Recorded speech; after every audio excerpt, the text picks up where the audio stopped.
So Drew Lock, and Vic Fangio. It's been disappointing for Drew Lock. He's a little similar to Jimmy Garoppolo. These are guys that I really like, but I'm going to push back because Jimmy Garoppolo, I said that his best days were done in San Francisco and that he should be replaced by Zach Wilson. Now, the question that you guys are going to ask is John Elway gone? And I think that you look at Elway, Jerry Jeudy looks like an all right receiver. He doesn't look as good as Ruggs. He doesn't even look as good as Jalen Waddle or Devontae Smith that's coming out next year.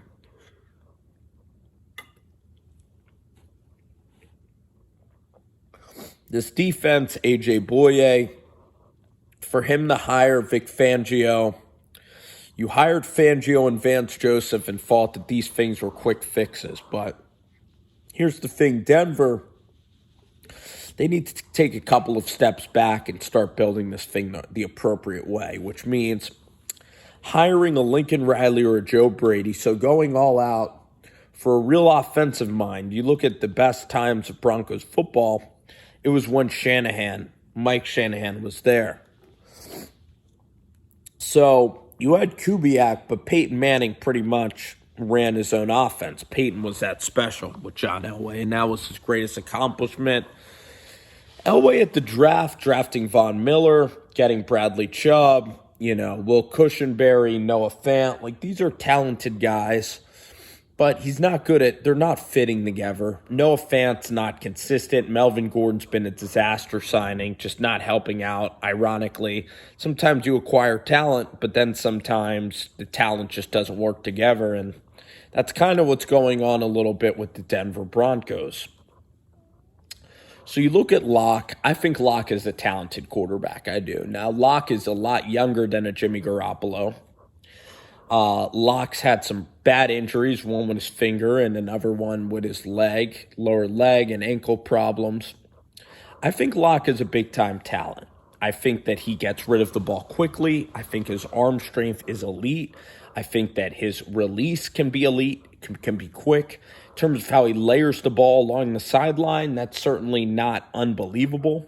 But I think Drew Lock has all the tools to play at this level and play at a high level.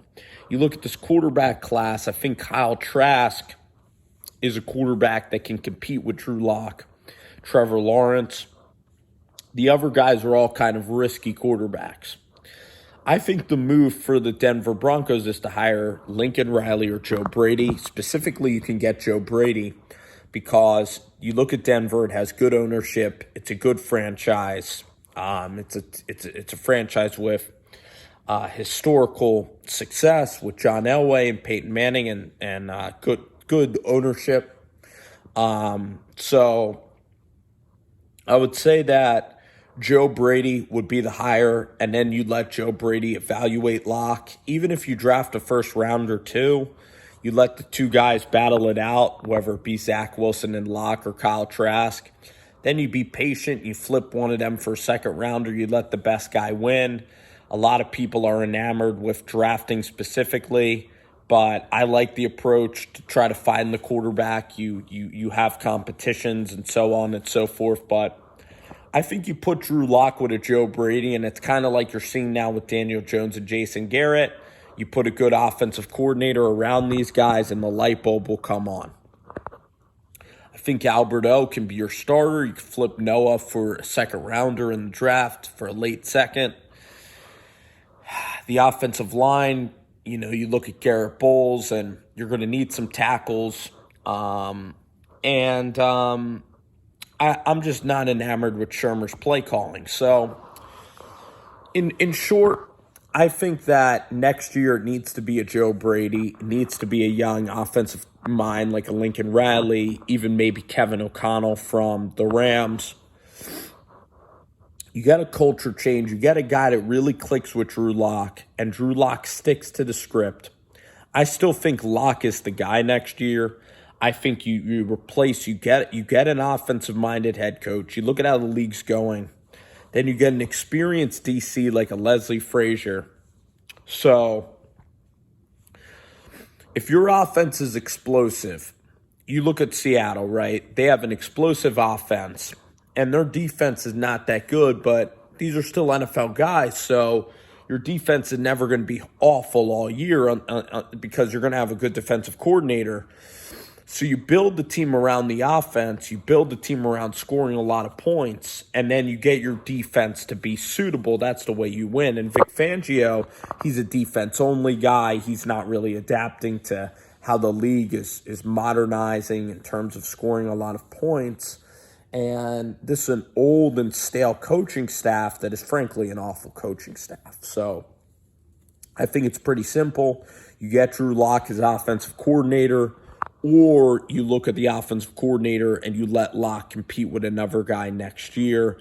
I'm not quitting on Lock. I think Lock has great potential. He's a good kid. What my advice to Drew Lock would be, stop riding the roller coaster a little bit. I enjoy Drew Lock's press conferences because he's so straightforward, he's so honest, but at times Drew Lock can either get too high or too low. And during these turbulent times, not only with coronavirus, but with this Broncos season, when you're a young player, I want Drew Lock to just stay the course right now, because if Drew Lock stays the course, kind of like Derek Carr, there's going to be great gifts on the other side. If Drew Lock stays this course, gets through these tough times, there's going to be great and shiny and beautiful things on the other side. So this is a real testament to Lock. He's got, Von Miller's out around him. It's COVID. The coaching staff, it's a second offensive coordinator. He's dealt with injuries. It's a real rough time, especially for a second-round draft pick in Drew Lock. And you look at your GM, who's selected another terrible coach, and time is wearing thin. There's a lot of turbulence in Denver right now, a lot of young players wanting the ball. I would look at Jerry Jeudy, too, and if Jerry Jeudy is going to complain about the ball, which I don't know if he is or not, but you have a lot of weapons. You could trade some of these guys because you have Tim Patrick, you have Cortland Sutton, who's already a number one, you have Deshaun Hamilton, you have KJ Hamler. I think Jeudy, too, could be worth a second rounder. You got to build that offensive line back. You got to get a really good, maybe, you look at Phillip Lindsay, he's a decent running back. But get some more corners, get a pass rusher, really get an offensive lineman in this draft, get a tackle. I think Lock is really good enough to put up big boy numbers and a lot of points. So, unlike Jimmy Garoppolo, Lock has a huge arm, quick release, elite level arm strength. Personality-wise, he's an uber competitor, but right now he just needs to pretty much go through the motions, go through practice, try to get better a little bit each day. Don't worry about the big picture, worry about the little stuff. Have amnesia to mistakes, grow throughout the league, take notes on the defense, and grind out a career. Put together some reps, and I'm really rooting for Lock, and I don't want to see Lock go away. I want them to stick with Drew Lock in Denver.